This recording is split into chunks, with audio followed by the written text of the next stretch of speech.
ਵਾਹਿਗੁਰੂ ਜੀ ਕਾ ਖਾਲਸਾ ਵਾਹਿਗੁਰੂ ਜੀ ਕੀ ਫਤਿਹ। 26 ਜਨਵਰੀ ਦੇ ਦਿਨ ਮੈਂ ਜਦੋਂ ਲਾਲ ਕਿਲਾ ਤੋਂ ਰਿਪੋਰਟਿੰਗ ਕਰਕੇ ਆ ਰਿਹਾ ਸੀ ਤੇ ਰਸਤੇ 'ਚ ਮਤਲਬ ਜਿਵੇਂ ਹੀ ਨਿਕਲੋ 2 ਕਿਲੋਮੀਟਰ ਤੇ ਅੱਗੇ ਹੀ ਕੁਝ ਮੁਸਲਿਮ ਵੀਰਾਂ ਨੇ ਮੈਨੂੰ ਰੋਕਿਆ। ਚਾਹ ਦਾ ਲੰਗਰ ਲਗਾਇਆ ਸੀ ਉਹਨਾਂ ਨੇ, ਤੇ ਜਦੋਂ ਮੈਂ ਉਹਨਾਂ ਨੇ ਗੱਡੀ ਰੋਕੀ, ਮੇਰੀ ਬਾਈਕ ਰੋਕੀ ਤੇ ਚਾਹ ਦਾ ਲੰਗਰ, ਬੜੀ ਸੋਹਣੀ ਸੇਵਾ ਚੱਲ ਰਹੀ ਸੀ, ਬੜੀ ਸੋਹਣੀ ਸੇਵਾ ਕਰ ਰਹੇ ਸੀ। ਅਸੀਂ ਚਾਹ ਪੀਤੀ ਤੇ ਮੈਂ ਉਹਨਾਂ ਦੀ ਐਕਚੁਅਲੀ ਫਿਰ ਇੱਕ ਇੰਟਰਵਿਊ ਵੀ ਲਿੱਤਾ ਉਹਨਾਂ ਦਾ।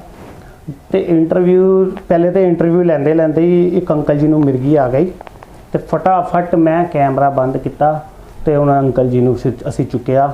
ਠੀਕ ਸੀਗੇ ਬਸ ਅੰਕਲ ਜੀ ਨੂੰ ਹਲੇ ਚੁੱਕਿਆ ਕਿਉਂਕਿ ਜਿਵੇਂ ਹੀ ਉਹ ਗਿਰੇ ਨਾ, ਮੈਨੂੰ ਜਿਵੇਂ ਮੈਂ ਦੇਖਿਆ ਕਿ ਇੱਕ ਅੰਕਲ ਜੀ ਗਿਰ ਗਏ ਨੇ, ਮੈਂ ਫਟਾਫਟ ਆਪਣਾ ਕੈਮਰਾ ਬੰਦ ਕੀਤਾ, ਉਹਨਾਂ ਨੂੰ ਚੁੱਕਿਆ। ਤੇ ਉਸ ਤੋਂ ਬਾਅਦ ਅਚਾਨਕ ਹੀ ਇੱਕ ਪੁਲਿਸ ਵਾਲਾ ਆਇਆ ਤੇ ਪੁਲਿਸ ਵਾਲੇ ਨੇ ਮੁਸਲਿਮ ਵੀਰਾਂ ਨੂੰ ਧਮਕਾਇਆ, ਚਲੋ ਚਲੋ ਕਿਆ ਭੀੜ ਲਗਾ ਰੱਖੀ, ਜਿਵੇਂ ਉਹ ਬੋਲਦੇ ਨੇ ਆਪਣੀ ਭਾਸ਼ਾ 'ਚ, चलो चलो क्या भीड़ लगा रखी है, निकलो यहाँ से। तो वो कह रहे जी चाय का हमने सेवा कर रहे हैं। कह रहे तुम्हारा क्या मतलब है, उन्हें मुसलमान वीरों ने किया, तुम्हारा क्या मतलब है या चाय लगाने का है, ये कोई किसान थोड़ा ना जो आए हुए हैं, ये तो आतंकवादी है। तो मैं भी उत्थे हैगा सी, मैनू बड़ा चिड़ी खुंदा, मैं फटाफट अपना कैमरा हजे मैं इंटरव्यू लैके ख़त्म किया, पैक ही कर रहा सी कैमरा, मतलब किट विच पैक करता सी। फटाफट मैं कैमरा खोलिया तो इन्ने विच एक गड्डी आ गई साडे सिख भरावां दी, मतलब 3-4 बंदे हैगे सी, लेडीज़ भी हैगी सी उहदे विच। ते उन्होंने फिर उस पुलिस वाले ने कहा कि तेरा क्या मतलब बनता भाई, तू कौन होता है इनको भगाने वाला, भाई कोई बाजार थोड़ा ना लगे हुआ है, अगर 10:30 बज भी गए तो ये कौन सा बाजार लगे हुआ है इत्थे जो तू भजा रहा सानू। तो इो गल फिर होंदी रही। पहले तो फिर उन्होंने समझ आ गई कि मैं गलत हैगा। तो चलो जी उस तो बाद उन्हें फिर किसान मजदूर एकता जिंदाबाद के नारे भी लगाए। तो फिर थोड़ा जोश आ गया, मैं भी फिर जयकारा छड़िया। तो मुसलमानों ने भी मतलब सत श्री अकाल का जवाब भी दिता, बड़ा सोहना। पुलिस वाले ने भी जवाब दिता। तो मैं वीडियो दिखावागा तुहानू, एक वीडियो पा रहा, क्योंकि एक्चुअली जी मेन गल्ला मैं क्योंकि कैमरा थोड़ी लेट काट पाया, क्योंकि जो उन्हें पहले उन्होंने धमकी भी दी कि चलो ये हटा रहे हो कि नहीं हटा रहे, नहीं बुलाओ PCR, मतलब PCR की धमकी दे रहा सी बुलाने वास्ते। उस तो बाद सब तो कोड़ी गल जो मैनू लगी कि ये किसान नहीं है जो तुम इनकी मदद कर रहे हो, कौन होते तुम लोग, कौन होते, मतलब मुस्लिम और सिख भाईचारा भी खराब करने की कोशिश कर रहे हैं। तो बस इो बस एक बार वीडियो देखो तो दसना जी, मैं पुलिस वाले की वीडियो भी पाई है यूट्यूब पर, हुण मैं पा रहा, तो देखना जी, तो अपनी अपनी राय देना कमेंट्स विच। वाहिगुरू जी का खालसा वाहिगुरू जी की फतेह। बड़ी हिम्मत और जुझारूपन के साथ इस रैली को और इस जो है पद यात्रा को बड़ा सक्सेसफुली कामयाब किया किसान आंदोलन को, उसका बहुत बहुत शुक्रिया किसानों का, क्योंकि किसान ही हमारे देश का अन्नदाता है। किसान ही देश के सारे इंसानों का, जितने भी हमारे देश के नागरिक हैं, सबके पेट की आग किसान बुझाता है। किसान नहीं है तो देश नहीं है, किसान है तो देश है। मैं श्री नरेंद्र मोदी जो देश के प्रधानमंत्री हैं, मैं उनसे निवेदन करना चाहूँगा कि वो देश के किसान की बात को सुने और समझें। ये जितने भी लोग किसान आंदोलन में इतनी सर्दी में बैठे हैं, वो बेवकूफ़ नहीं है कि आपकी बात को समझ नहीं पा रहे हैं। आपके बिल में कुछ ना कुछ खामी है, जिसकी वजह से आपने 118 संशोधन अपने बिल में किए हैं। अगर गलती ना होती, ये जन आंदोलन ना होता, तो आप ये सब ना करते और सारी जेबें अपने मित्रों को जो आपके ख़ास हैं, अडानी अंबानी, उनकी जेबें गर्म करते रहते। मैं आपसे इस मंच के माध्यम से जो कहना चाहूँगा कि आप इन बिलों को वापस लें और किसान का समर्थन करें, सहयोग करें, पूरा योगदान दें कि किस प्रकार से किसान जो है बॉर्डर पे इतनी सर्दी के अंदर बैठा हुआ है। उसके अलावा भी जिंदाबाद, उसके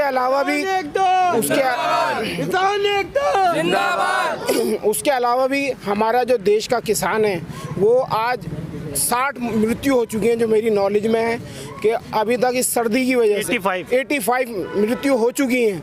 जो अभी तक हैं, जो सबसे बड़ा एक मैं कहूँगा कि एक तरीके से कहते हैं मर्डरर चीज़ है ये, कि किसी भी इंसान का हत्या हो जाना है। ये सारा ब्लेम श्री नरेंद्र मोदी और इस मोदी सरकार को जाता है, जो किसान की बात को ना सुनना चाहती है ना समझना चाहती है। आज जो भी ये यात्रा निकली है, ये सिर्फ श्री नरेंद्र मोदी जी के अहंकार की वजह से है। अगर हमारे प्रधानमंत्री अपने अहंकार को तोड़ देते और किसानों की बात को समझते तो इतना बड़ा जो आज परेड निकली है, इतनी खूबसूरत परेड, वो ना होती। इन्होंने, जो मैं समझता हूँ कि मेरे हिसाब से इन्होंने प्लानिंग करते हुए आज कोई भी मतलब पुलिस ने पूरा जोर लगाया किसानों को किसी तरीके से फेल किया जाए। और मैं गोदी मीडिया इस तरीके की आवाज़ें आज निकाल रही है कि जी खालिस्तानी है, ये है, वो नहीं। ये हमारा देश का किसान है, हमारे देश का नागरिक है और हमारा अपना है। कोई भेदभाव नहीं है, कोई जाति धर्म किसी बात की नहीं, सिर्फ ये हमारा अपना देश का नागरिक और हमारे अपने हैं। यही मैं नरेंद्र मोदी से कहना चाहता हूँ कि वो बात को समझें, अपना अहंकार को तोड़ें और अपने मित्रों से दोस्ती को छोड़ें। किसान के फेवर की बात करें, MSP की बात करें, जो किसान का हक है, जो उसे मिलना चाहिए। अच्छा, आप कोई किसानों की खिदमत में क्या पेश किया जी आज आपने? जी, आज हमारे यहाँ हमें पता नहीं था कि किसान की यहाँ से भी परेड होगी। अच्छा। अचानक से हमारे यहाँ जो है किसान की रैली आई तो हम अपने घरों से निकले, भागे। हमने देखा किसान भाई जा रहे हैं अपने ट्रैक्टर रैली को निकालते हुए, तो हमने तुरंत जो है उनके खाने का इंतज़ाम नहीं हो सकता था, लेकिन हमने कुछ फ्रूट्स, चाय, कॉफ़ी, बिस्किट जो जिससे हो रहा था, हमारे एरिया आज़ाद मार्केट शीश महल की तरफ से सबने योगदान दिया। सारे मोहल्ले अहले इलाके वाले ने, सबने बच्चा आप देख सकते हैं, हमारे मोहल्ले का बच्चा जो है किसान की सेवा में लगा है, क्योंकि हम जानते हैं किसान ही हमारी सेवा करता है। जब किसान अपना खेत को जोतता है या हल चलाता है तो बड़ी मेहनत मशक्क़त करता है और उससे जो है हमारे पेट की आग बुझती है। आज हम उस चीज़ को समझते हुए इस वजह से किसान की खिदमत में लगे हुए हैं। भगवान ईश्वर अल्लाह हमारी इस खिदमत को कबूल फरमाए और श्री नरेंद्र मोदी जी के अहंकार को झुकाए और किसान की जीत हो। आपका क्या नाम है बेटा? मेरा नाम क़याम है, अहमद है। अच्छा जी, आज क्या कर रहे हो आप यहाँ पे? मैं किसान लोगों की सेवा कर रहा हूँ, क्योंकि जो किसान लोग हैं हम आज उनकी वजह से ही ज़िंदा हैं और जो हमने खाना खा रखा है उनकी वजह से ही खा रखा है। और अभी जो मैं यहाँ खड़ा हूँ सिर्फ किसान लोगों की वजह से खड़ा हूँ। मज़ा आ रहा है? जी मज़ा आ रहा है। बोर तो नहीं हो रहे? नहीं। अच्छा, और बेटा कोई तंग तो नहीं कर रहा है? ये तो गवर्नमेंट, तो सरकार तो कह रही है ये तो खालिस्तानी है, पाकिस्तान का हाथ है इसमें, चाइना का। किसी ने परेशान तो नहीं किया ये आतंकवादी जो आए हुए हैं यहाँ पे? अरे हम तो सब मिलजुल के खुद बांट रहे हैं, किसी ने कुछ परेशान नहीं करा, किसी ने उंगली तक। कैसे लोग हैं ये जो आए हुए हैं पंजाब से, हरियाणा से? अच्छे लोग हैं और बहुत अच्छे लोग हैं, बहुत दिलदार लोग हैं जी। और सर ये मतलब कि अगर मान लो कल भी, क्योंकि सिंघू बॉर्डर पे अभी भी ट्रैक्टर जो फंसे हुए, अगर कल भी निकलते तो कल भी इसी सेवा में हाजिर होगे जी? हाँ, ज़रूर। अगर हमें सेवा का मौका अगर हमें पता चलता है तो हम और भी बेहतर इंतज़ाम करेंगे और उनको जो भी हमारी ओर से खिदमत हो सकती है हम पूरी कोशिश करेंगे कि बेहतर से बेहतर, क्योंकि किसान ही जो है, मैं दोबारा कहता हूँ कि हमारे लिए किसान बहुत इम्पोर्टेंट है। अगर किसान नहीं तो हमारा देश की बहुत बड़ी आबादी, मैं कहूँगा सब के सब भूखे ही रहेंगे जी। पहले तो हम मरेंगे जी, किसान तो फिर भी चौथे नंबर पे मरेगा। बिल्कुल। पहले तो हमारी बारी आएगी, हम कुछ नहीं करते, ना खेती करते ना कुछ करते। हमारा किसान खेती करता है, उसके बाद हमें कुछ खाने को मिलता है। तो सबसे पहले तो हमारे लिए किसान ही कह दिया जाए कि हमारे लिए एक भगवान स्वरूप है। मैं तो कहना चाहता हूँ जी किसान भाइयों से कि आप जमे रहो, लगे रहो, पूरे देश की जनता आपके साथ है ना भाई? किसान एकता, किसान एकता, हम लोग साथ हैं। जीत इंशाल्लाह हक की होगी, सही की होगी और अहंकारी जो है अपने घुटनों पे आएगा। हमको बस जमे रहना है। बिल्कुल। आज हो गए 70 दिन हो गए एक किस्म के, देखा जाए तो 2 महीने हो गए हमारे को जी। और 85 90 के करीब शहादतें भी हो गई लोगों की। मगर सरकार अभी भी उसी बात पे अड़ी है कि ये बिल बहुत अच्छे है, अब इनको बाद में फ़ायदा मिलेगा। हमें आपको पता है जीएसटी का तो कितना फ़ायदा मिल रहा है हमें। जीएसटी का भी फायदा मिला, नोटबंदी का भी फायदा मिला है। नोटबंदी के अंदर भी 200 मर्डर हुए थे और अब किसान बिल के अगेंस्ट में जो 85 डेथ हो चुकी है। तो मैं कहना चाहता हूँ कि देश की जनता अब समझ चुकी है, आप बेवकूफ़ ना समझे किसी को।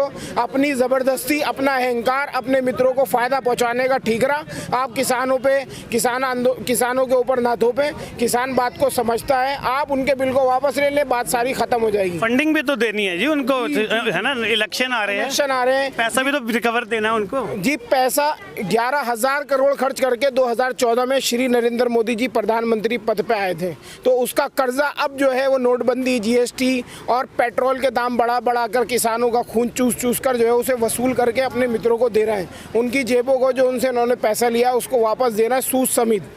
आप ये आज कितने बजे अपने ये सेवा स्टार्ट करी, मतलब 2 बजे, 3 बजे, 4 बजे? हमने 4 बजे स्टार्ट किया था। 4 बजे से स्टार्ट हुआ। जैसे ही किसान की पद यात्रा निकलना शुरू हुई, हमने 4 बजे से यहाँ पे स्टार्टअप शुरू कर दिया। फौरन आ गए, उनकी सेवा में लग गए। हमें अच्छा लगा कि बहुत अच्छे लोग हैं, बड़ी मेहनत इतनी सर्दी में हमारे लिए, अपने लिए नहीं, हमारे लिए जो है वो लड़ना है। क्योंकि आज अगर ये बिल पास हो जाता है, जो आटा हमें 20 रुपये मिल रहा है वो हो सकता है कि 100 रुपये मिले, और जो दाल हमें 60 रुपये या 90 रुपये मिल रही है, जो भाव में भी मिल रही है, उससे दुगनी तिगनी चौगनी। जैसे आज पेट्रोल का भाव आसमान को छू रहा है, गैस का भाव आसमान को छू रहा है, इसी प्रकार से किसान की फसलों को भी ये अंबानी और अडानी और ये इनके सूट बूट वाली लोग ये तय करना शुरू कर देंगे। अच्छा भाईजान, कोई कोरोना वगैरह तो नजर नहीं आ रहा, यहाँ मास्क भी नहीं है। कोरोना नहीं है, कोरोना का कोई डर नहीं है, कोई भय नहीं है। ये एक तरीके से जो फील होता है कि एक तरीके से इन्होंने शगुला छोड़ा है।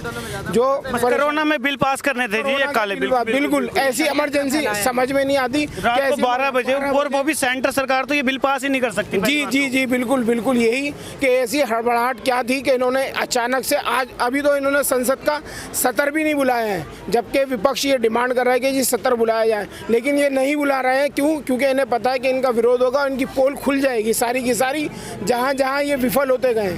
और जिनको नहीं पता मैं बताता हूँ, ये पहले एक स्टॉक होता था कि आप 500 किलो से ऊपर नहीं रख सकते, अब अनलिमिटेड भंडारण जितना मर्जी करो। तो किसान कितना भंडारण करेगा? उसकी तो खुद की छत बेचारे की चौथी है, वो कहाँ पे अनाज रख लेगा? ये अंबानी अडानी को ही सिर्फ फायदा जाएगा, क्योंकि इन्होंने स्टोरेज बना रखे, टैंक बना रखे, कोल्ड स्टोरेज बना रखे, और जितनी मर्जी भंडारण का मतलब, अब मान लो किसानों से सारा अनाज खरीद ले, अकाल की स्थिति पैदा हो जाएगी। उसके बाद वही 20 रुपए किलो जो कणक मिलती है हमें, 25 रुपए किलो आटा मिलता है, वही अगर 200 रुपए मिलेगा तो भी हमें लेना पड़ेगा, क्योंकि आटे के बगैर तो हम नहीं चल सकते, क्योंकि बिल्कुल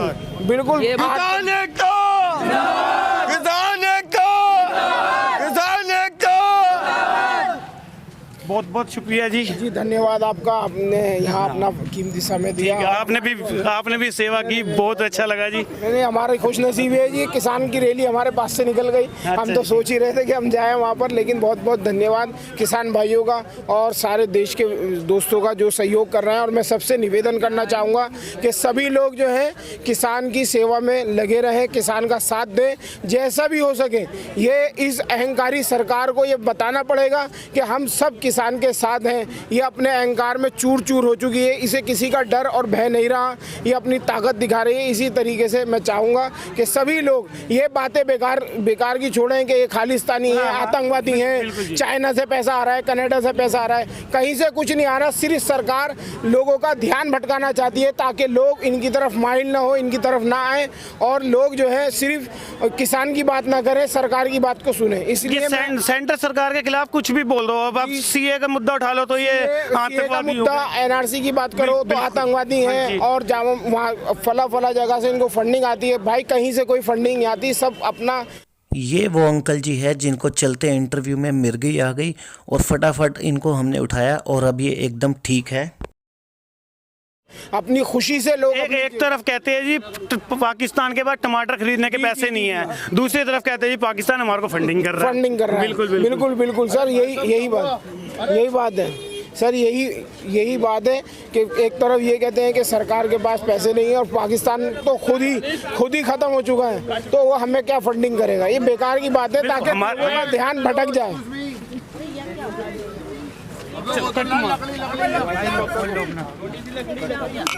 मिर्गी आ गई उनको। इन्होंने कहा जिप्सी लेगा, जिप्सी थाने फोन कराया जिप्सी के लिए।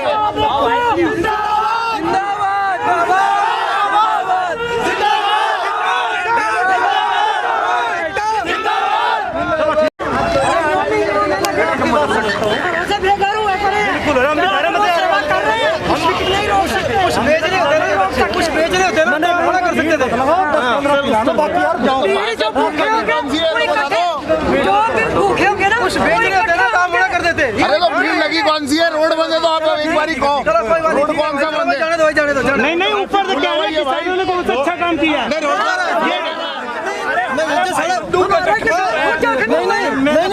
आज किसान को जख्मी किया और आगे क्या करती आ रही है पुलिस? पुलिस क्या करती आ रही है? आपने किसान का बच्चा नहीं, आज जख्मी दिया लेकिन पुलिस क्या कर रही है? हमने खुद एक बेचारे बुजुर्ग को खुद अपने हाथ से निकाल गए।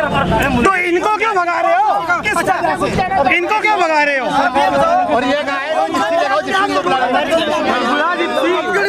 हमारी नौकरी जिप्सी के लिए क्यों नहीं कहा तुमने? सबने कहा क्या बोला? जिप्सी थाने पर अरे मैंने कहा भीड़ हो रही है। आप एक बार देखना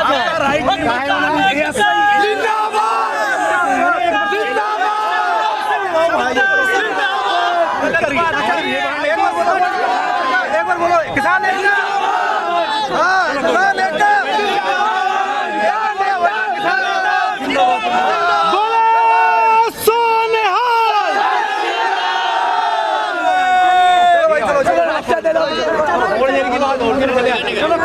आपको तो हम कुछ कहेंगे। अरे सेवा करेंगे। हमने कहा भीड़